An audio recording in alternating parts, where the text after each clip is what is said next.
tenemos un objeto, un sólido rígido, que está rotando respecto a un eje que pasa por su centro de masa, como este plumón. Si se dan cuenta, el eje que pasa por el centro de esta circunferencia y esta de acá, también pasa por el centro de masa porque el plumón obviamente es un objeto homogéneo y es como un cilindro, ¿ya?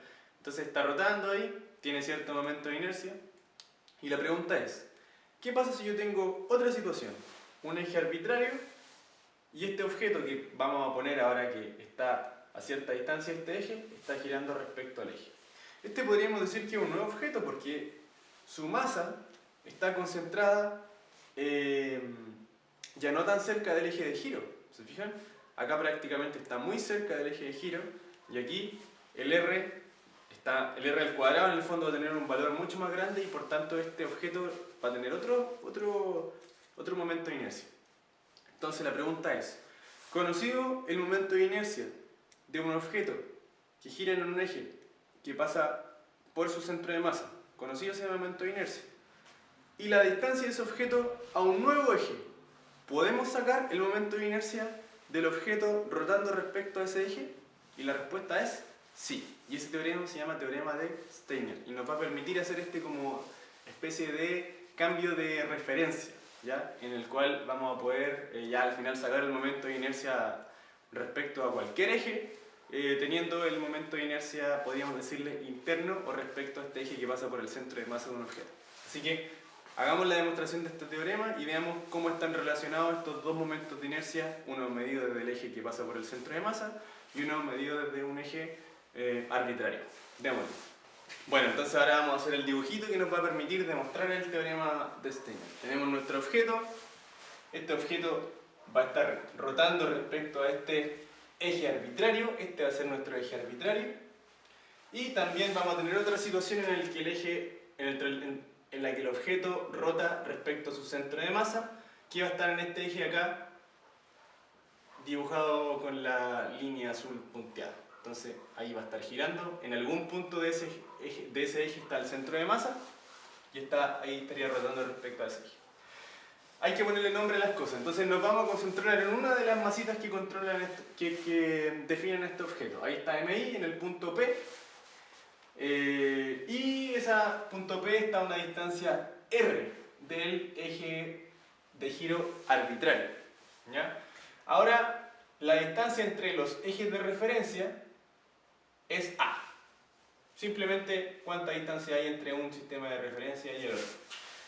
Y lo otro que es importante saber es las coordenadas vistas desde el eje por el que pasa por el centro de masa de la parte, digamos, horizontal de mi punto. Entonces tenemos nuestro punto, ¿cierto?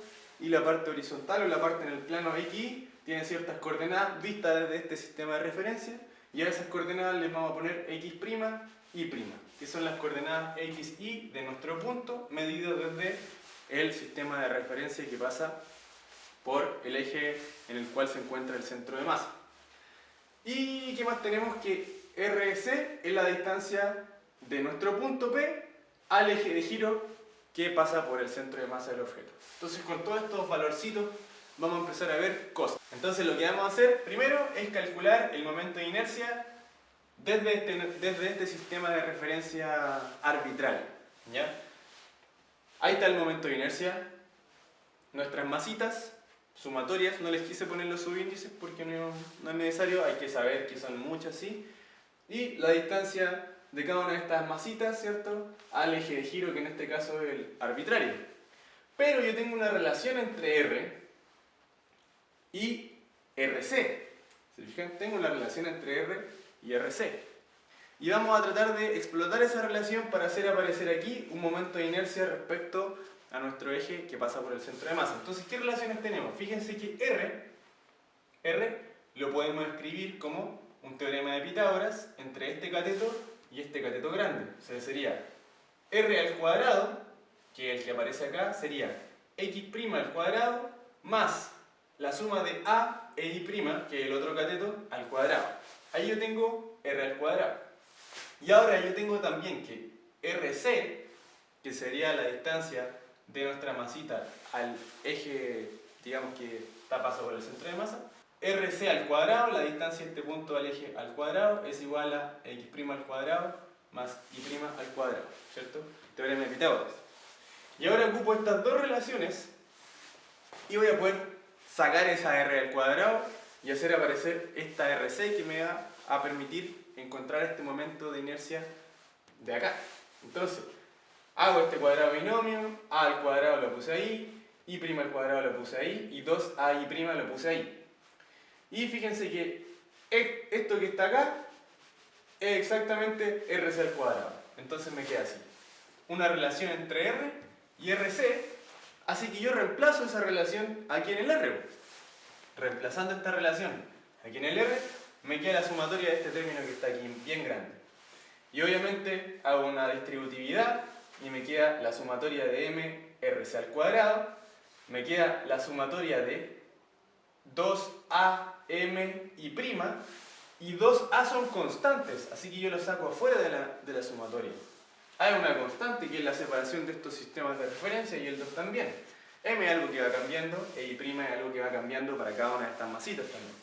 Y me queda el último que sería m al cuadrado, donde a al cuadrado lo puedo sacar de la sumatoria porque también es una constante el problema, la separación de nuestros sistemas de referencia, y me queda la sumatoria de las masas. Entonces, me quedan tres sumatorias. Y fíjense que esta sumatoria de acá no es nada más y nada menos que el momento de inercia medido desde el eje de giro que pasa por el centro de masa. ¿Se fijan? Es cada una de las masitas por RC, que justamente habíamos definido RC como la distancia de la masita al eje de giro. Así que esto es literalmente el momento de inercia del objeto respecto a este eje de giro. Luego tenemos este término acá, que si se dan cuenta es la sumatoria de las masas, o sea, la masa total del objeto por a al cuadrado, que es la separación de los ejes. Y este término acá queda cero. ¿Y por qué este término de acá da cero? Eso lo vamos a ver ahora. Miren, fíjense aquí. Un pequeño recuerdo. La definición de el vector del centro de masa, medido desde un origen arbitrario, es esta de acá. Ustedes ya la conocen, está al principio de los videos de sistemas de partículas. Yo puedo escribir cada uno de esos vectores como sus coordenadas. ¿Se fijan? M1 por la coordenada 1 más M1 por la coordenada 2. Que en este caso le puse al vector R1, X1 y 1. Entonces acá tenemos M2 por la coordenada, ¿cierto? X del vector 2, X2, coma, M2 por la coordenada 2 del vector 2, que le puse Y2. Y así. Entonces, obviamente el vector podría haber tenido tres dimensiones, pero es lo mismo. Entonces, luego sumo todas las primeras coordenadas, me queda eso, y sumo todas las segundas coordenadas, y ahí me queda la segunda coordenada. Ahora, fíjense que esta es la fórmula, es otra forma de escribir la fórmula del vector del centro de masa medido de un origen arbitrario. Pero ¿qué pasa si yo mido el vector del centro de masas desde un origen que está en el centro de masa? Entonces ahí tendríamos que eso vale 0, ¿cierto? El vector del centro de masa medido desde el centro de masas es 0. Y yo puedo ocupar esta misma ecuación de acá, pero tendría que ocupar acá R1 medido desde el centro de masas, R2 medido desde el centro de masas, Rn medido desde el centro de masa. Entonces aquí me quedaría X1', Y1', X2', Y2', todas las cosas con prima. Y eso yo lo puedo escribir así, ¿se fijan? Acá tengo una sumatoria de M con X', y acá tengo una sumatoria de M con Y'. Pero yo sé que esto vale 0. Por tanto, para que todo este vector, que es igual a esto, valga 0, entonces este término tiene que ser 0 y este término tiene que ser 0. Esto y esto deben ser 0. Y fíjense, ¿qué me aparece aquí? ¡Tac! Esa sumatoria. ¿Se fijan? Entonces ahí yo me doy cuenta que este término de acá vale 0 y 0 por cualquier cosa, 0, así que este término se me elimina. Tiene que ver con que esto es una parte del vector del centro de masa medido desde el centro de masa y eso da 0. O sea, si yo mido mi posición desde mi posición, estoy en el 0. Así que eso se me cancela y me queda finalmente que el momento de inercia medido de un eje arbitrario es igual al momento de inercia medido de este eje que pasa por el centro de masa del objeto, más este término de acá, que muy parecido a todo lo que hemos hecho antes cuando cambiamos sistemas de referencia, pareciera que es como comprimir toda la masa de mi objeto, ¿cierto?